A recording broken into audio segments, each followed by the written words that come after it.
If someone said to you, can you go into the prophecy and say what Jesus is going to do and when is he going to come? Well, come along and we'll find out. As Christians, we constantly hear in church about prophecy and about scriptures, but could you do it if somebody handed you the Bible and said, what's the Messiah going to do and when's he going to come? Well, Isaiah 53 is what he's going to do. And we covered that already, so I would suggest watching Isaiah 53. But it's Daniel 9 that's going to tell us when he's going to come. And it's also going to give a little interesting take on it at the end. I just want to point out that this video may not be good for our Jewish friends, so I would skip this video. And in the end, you'll see why. Okay, so let's start. I'll start off by reading Daniel 9:24 to 26.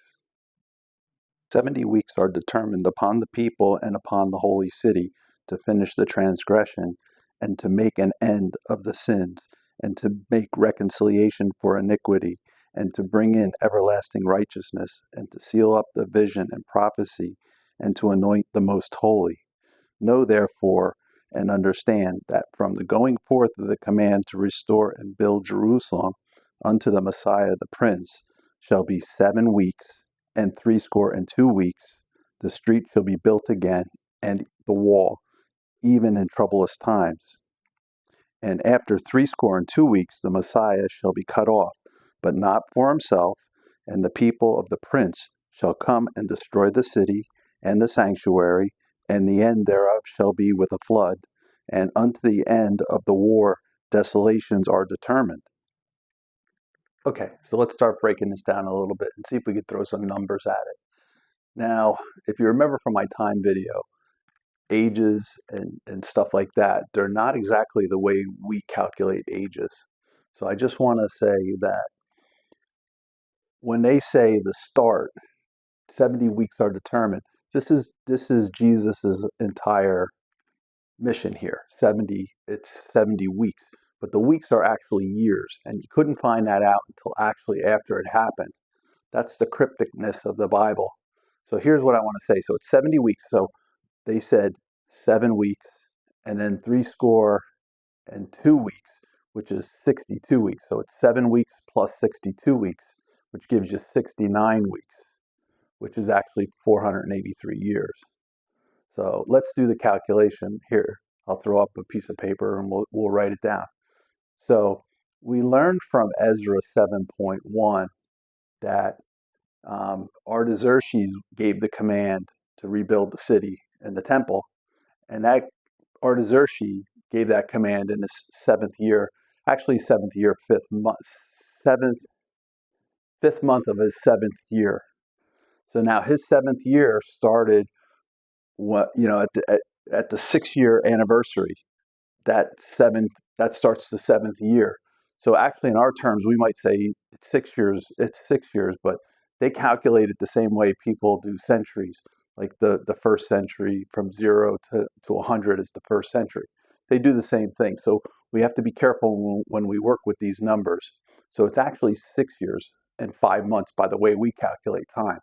So from non-biblical sources, we find out that Artaxerxes' reign started in 464 before the Common Era. So now, if we add 6 years to that, that puts us at 458 before the Common Era. So that would be the time he gave the command. So now, if we take 483 years from that point, that puts us at 25 of the Common Era, because we jumped over now to the Common Era. So that would be the time when Jesus was baptized by John the Baptist, and God came down, or God called out, "This is my son, who I'm well pleased." That would be the official start of his ministry. Now, if we want to work back to his birth, Jesus would be, this is where it's going to be a little hard to understand. Jesus would be 28 when he started his ministry, 28 and change. We don't know what, because Jesus if we look at Luke 3:23, we find out that Jesus started his ministry about the age of 30. So it was not quite 30.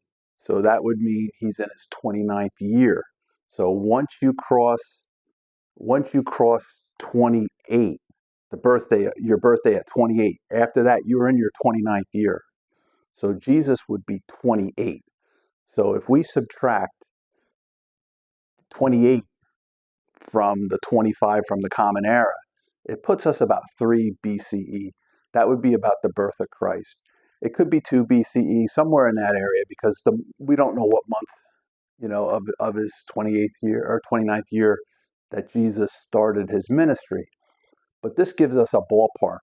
So I just want you to be able to, if somebody asks you, can you prove the Messiah, like what he's going to do and when he came, this is it. The answer would be Isaiah 53 and Daniel 9. Those are your two basic.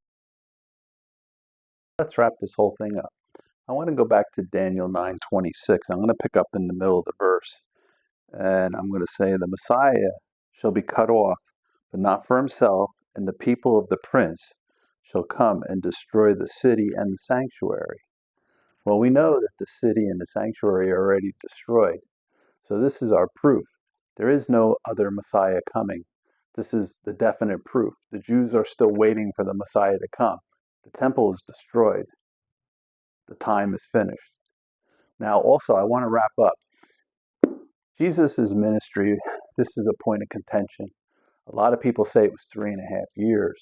I'm not a believer in that. I believe his ministry was 70 weeks, just like the numbers of God. Before Flavius Constantine, or Constantinus, or Constantine, as he's been come to know, everybody sort of agreed it was 70 weeks. But once the religion was Romanized, it was changed to 3.5 weeks. Now, I can only theorize why they did that and why they want to do that. I think for some reason they want to complete Daniel's prophecy and say there's nothing left. But there's still 1 week of sevens left. So there's still 7 years left in his ministry. Now, even that I'm not sure of, because of what Revelation says. But what I will say is, whether it's 7 weeks or 7 weeks minus 7 years minus the 70 weeks that Jesus already fulfilled. So maybe there's, what's that, a year and 5 months off of the 7 years. I'm not really sure what it is anyway. But there's still that last 7 that needs to be fulfilled. And at the end, that's when the reconciliation is. And that's what we've all been waiting for. Don't throw this video in Jews' faces, because this is the proof. They stay away from Daniel 9. They stay away from Isaiah 53. So if you ask Jews about it, they don't know anything about it. They stay away from it. But you can't blame them, because in our religion, like I say, this is the Easter season. We stay away from Matthew 12:39 that says 3 days and 3 nights in the tomb. So he couldn't have died on Friday and got up on Sunday. Everybody has their own things. That's why I read the Bible for myself and figure it out for myself, because I don't want to be, if you saw my video on leaven, I don't want to be leavenized by the church's doctrine, and like Paul said, Scripture is to correct doctrine, and correct doctrine is based on Scripture. I think we'll leave it here. Thank you.